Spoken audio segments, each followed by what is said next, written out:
Hello student, how are you? Hope you all are good, well, happy and healthy.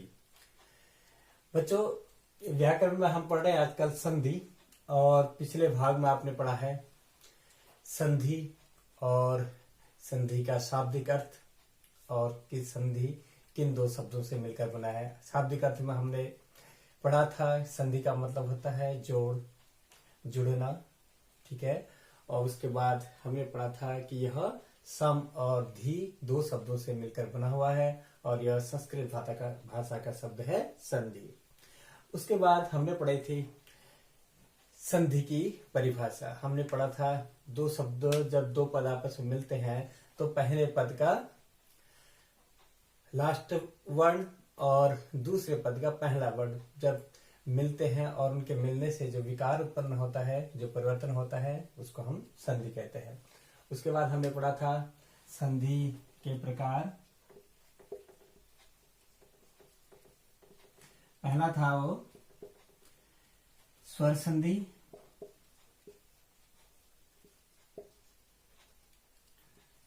स्वर संधि। दूसरा था व्यंजन संधि, व्यंजन संधि। तीसरा था विसर्ग संधि,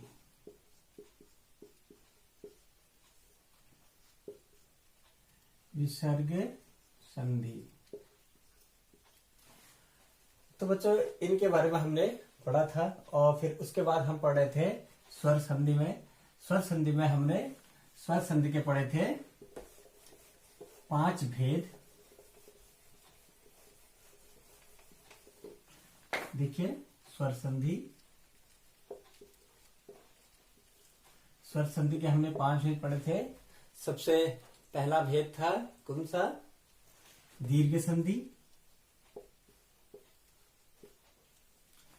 उसके बाद था दूसरा वाला गुण संधि। तीसरा था वृद्धि संधि। चौथा क्या था? यण संधि। पांचवा था अयादि संधि, अयादि संधि। तो बच्चों इनमें हम पिछली बार दीर्घ संधि तक हम लोग पढ़ चुके हैं। आज हम देखते हैं स्वर संधि के आगे के भाग। तो आप लोग ध्यान से इसको देखिएगा। उसके बाद हम पहले देखते हैं हमने कहां तक हम पढ़ चुके थे। तो बच्चों हम फिर से स्वरों को लिखते हैं।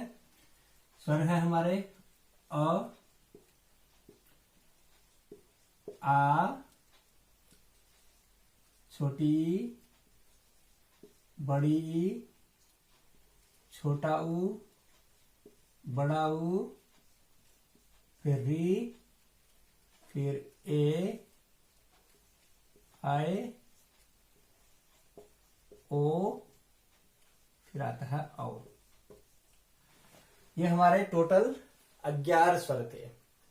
और दीर्घ संधि में हम लोग पढ़े थे इन 3 जोड़ों के बारे में कि जब अ से मिलता है या फिर आ से मिलता है या आ से मिलता है या आ से मिलता है तो वो बड़ा ओ बनता है, वो आ बनता है। और यदि ई, छोटी ई बड़ी ई से मिलता है या फिर छोटी ई से मिलता है या फिर बड़ी ई से मिलता है तो वो दोनों बनके क्या बनाते हैं? ये आ बनाता है। ये क्या बनाता है? बड़ी ई।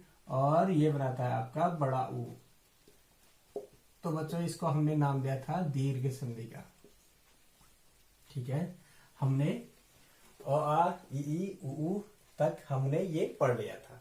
आज देखिए बहुत इंटरेस्टिंग है, आपको बिल्कुल समझ में आ जाएगा। आपको थोड़ा सा ध्यान से देखना है। हम जो है यहीं पर इसको पूरा समझ लेंगे, ठीक है। यहां तक हम लोग कर चुके थे। अब हम देखते हैं इससे आगे। हमने ये पढ़ लिए थे ई तक, ऊ तक, और आ ई ऊ। अब हम ये जो अ और आ है इनका हम संबंध पढ़ेंगे इस ई से, ऊ से और री से। ठीक है, देखिए अब क्या होता है इनमें, जब अ और आ ई के साथ, ई छोटी ई हो या फिर बड़ी ई हो, ठीक है, जब इनके दो ई के साथ यदि संधि होती है, इस अ आर आ की यदि इन दोनों के साथ संधि बनती है तो वो शब्द बनता है ए। ठीक है, ए शब्द बनता है। और जब अ और आ ऊ से मिलते हैं, ऊ से मिलते हैं तो जो संधि, जो शब्द निकल के जो विकार उत्पन्न होता है वह बनता है ओ। जब यह अ और आ किससे मिलते हैं, इससे और इससे। और जब अ और आ, अभी हम अ और आ को ही जोड़ रहे हैं, ठीक है, हम अ और आ का ही हम लोग जोड़ रहे हैं। हमने अ और आ को यदि जोड़ा था तो क्या बना था, आ बना था, जो किसका था, वो दीर्घ संधि था। अब हम अ और आ को किसे जोड़ रहे हैं, ई से, ऊ से और यहां तक री तक। ये यदि अ और आ री के साथ संधि करते हैं तो बन जाता है अर, और ये र में हलंत होता है, यानी कि जो र होता है वो बिना स्वर का र होता है। अब आप देखिए, जब हम अ और आ को ई, छोटी ई या बड़ी ई से जोड़ते हैं तो क्या बनता है, ए बनता है।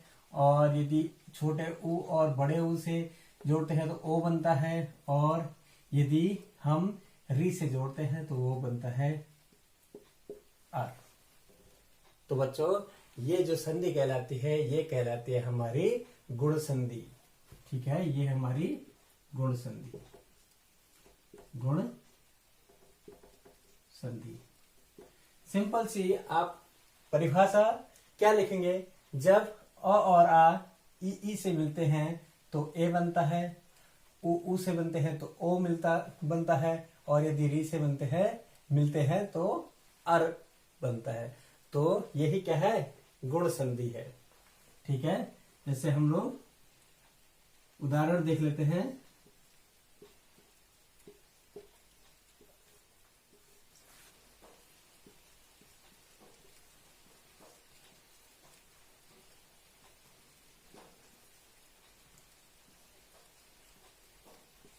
महाधन उत्सव उमा धन ईश। तो बच्चों ये देखिए, अब ये क्रम से क्या बन जाएंगे, यहाँ पर अधन ई मिल रहा है तो ये क्या बनेगा, देवेंद्र बनेगा ये। ठीक है,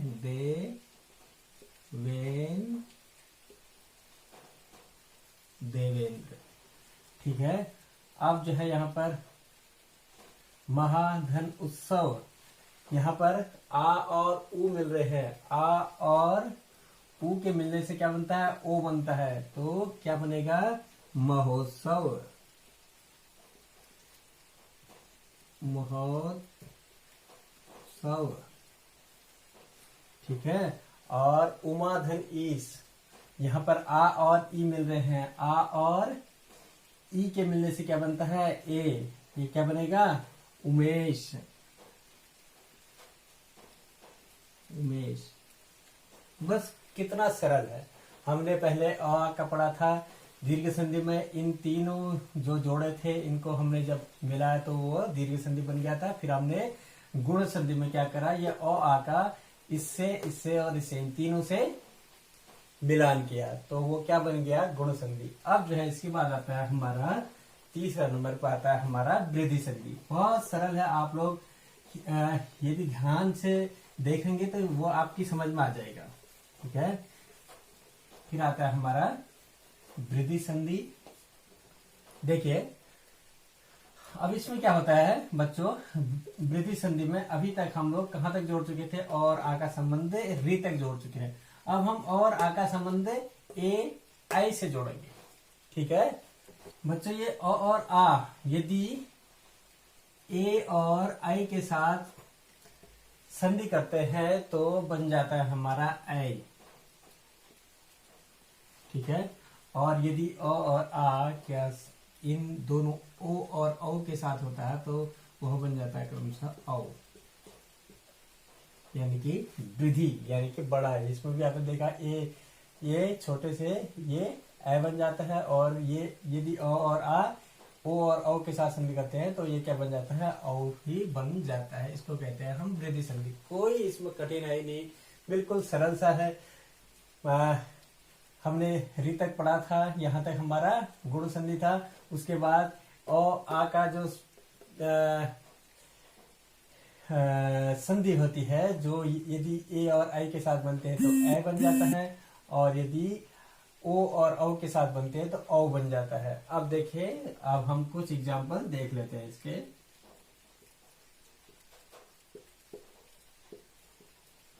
उदाहरण, वन,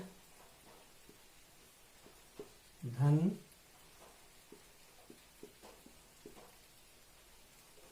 औषधि,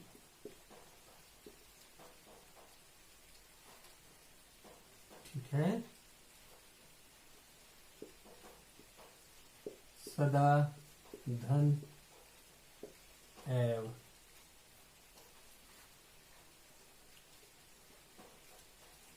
जल, धन, ओध। तो बच्चों ये देखिए, अब ये क्रम से कैसे बनेंगे। यहाँ पर अ के साथ औ की जो संधि हो रही है तो यह क्या बन जाएगा, वन। ये बन जाएगा वन औषधि।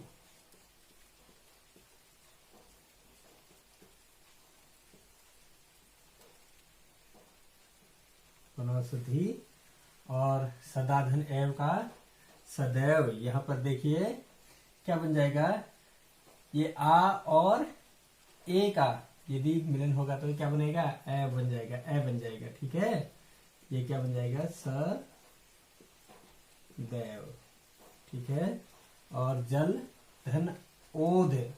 यहाँ पर अ और ओ का मिलन हो रहा है, अ और ओ का मिलन होने से क्या बन जाएगा, यह औ बन जाएगा। ठीक है, क्या बन जाएगा, ये जलौध है। तो बच्चों ये हो गई हमारी कौन सी संधि, वृद्धि संधि। आपको परिभाषा लिखने की आवश्यकता ही नहीं पड़ेगी। वृद्धि संधि।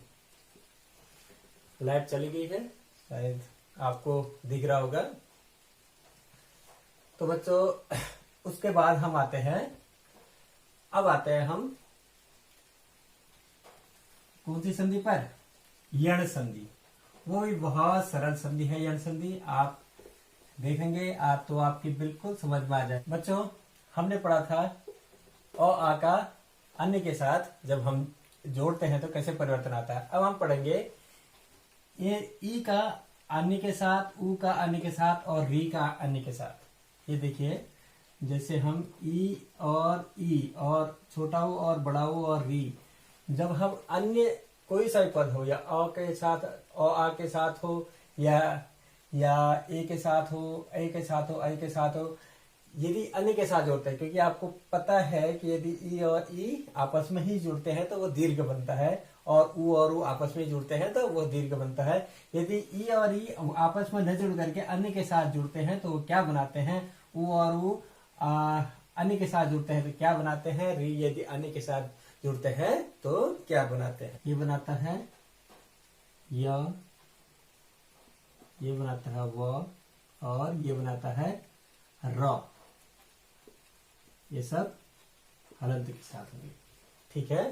तो बच्चों यदि ई और ई, यदि ये ई और ई अपने साथ छोड़ करके अन्य के साथ, क्योंकि ये यदि अपने साथ जुड़ते हैं तो वह दीर्घ संधि कहलाते हैं। यदि ये ई और ई यदि अन्य के साथ यदि जुड़ते हैं तो वह क्या बन जाता है, य बन जाता है। और ऊ यदि अन्य के साथ संधि करते हैं तो वह बन जाता है, और री यदि अन्य के साथ संधि करता है तो बन जाता है र।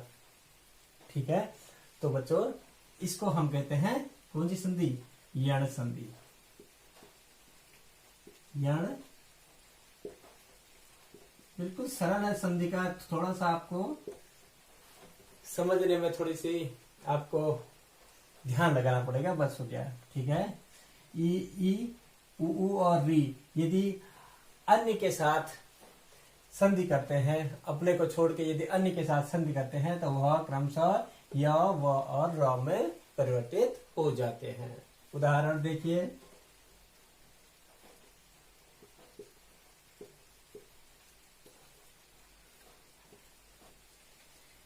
इति धन आदि सु धन आगत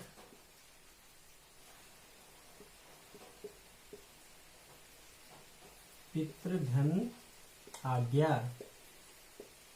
अब देखिए इसमें आपको तीनों उदाहरण मिल जाएंगे।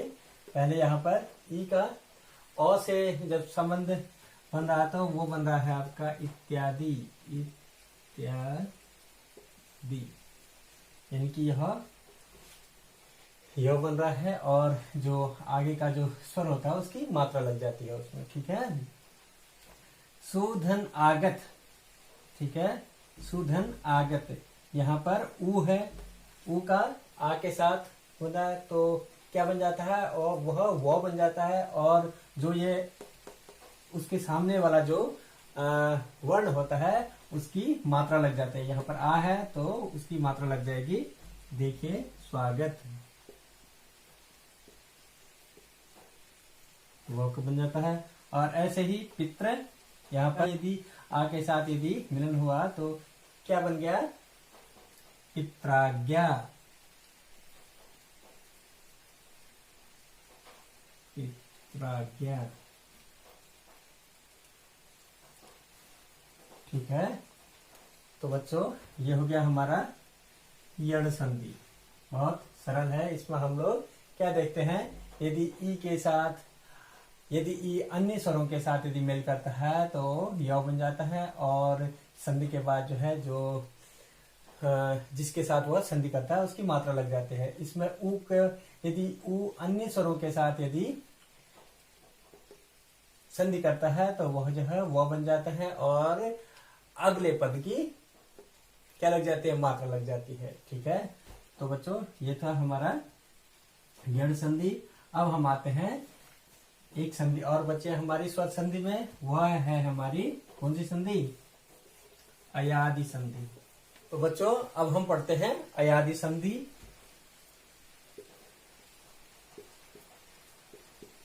अयादि संधि हम री तक अब समझ चुके हैं। अब हमारे पास 4 स्वर बचे हैं। अब बच्चों यदि यह ए अपने से अन्य स्वरों के साथ, यदि यह ए अन्य स्वरों के साथ संधि करता है, आ के साथ करे, आ के साथ करे, ई के साथ करे, उ के साथ करे, री के साथ करे, या फिर ए आई किसी के साथ भी यदि यह करता है तो यह बन जाता है आई, आई बन जाता है। और यह आय, आय यदि अन्य स्वरों के साथ यदि संधि करता है तो ये बन जाता है आय। ठीक है। और यदि ओ यदि अन्य स्वरों के साथ यदि संधि करता है तो ये बन जाता है अव। और यदि औ जो है यदि वह अपने से अन्य स्वरों के साथ यदि संधि करता है तो वो बन जाता है आव। सरल है, बहुत सिंपल से, संधि में कुछ नहीं रखा बच्चों, बस समझना है आपको। अब देखिए इसका उदाहरण क्या होगा।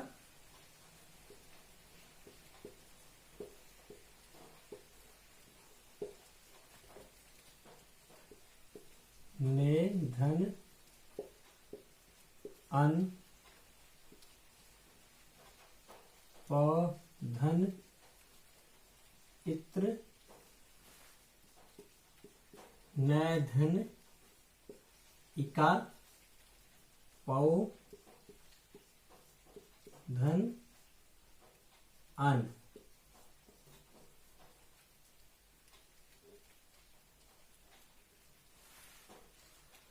औधन इत्र।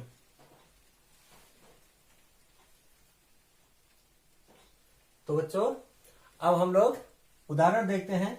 यहाँ पर लिखा है न धन अन, तो ये क्या बन जाएगा? यदि हमने देखा था ए यदि अन्य स्वर के साथ संधि करता है तो क्या बन जाता है? क्या बन जाता है? अय। तो ये क्या बन जाएगा? ये ए यदि अ के साथ संधि करेगा तो ये क्या बन जाएगा? अय। क्या बन जाएगा? अय। तो ये संधि क्या हो जाएगी? न या न। और ये पो है, यदि ओ के साथ किसका होगा? ये ई का यदि ओ अन्य स्वर के साथ यदि करेगा तो क्या बन जाएगा? औ बन जाएगा। तो ये क्या बन जाएगा? पवित्र हो जाएगा। ये पवित्र।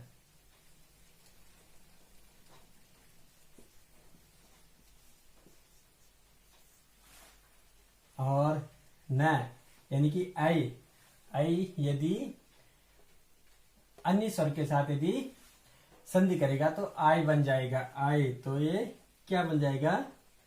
नाय धन इका, तो ये क्या बन जाएगा? नायिका।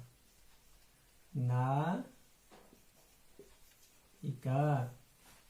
और पौधन अन क्या बन जाएगा?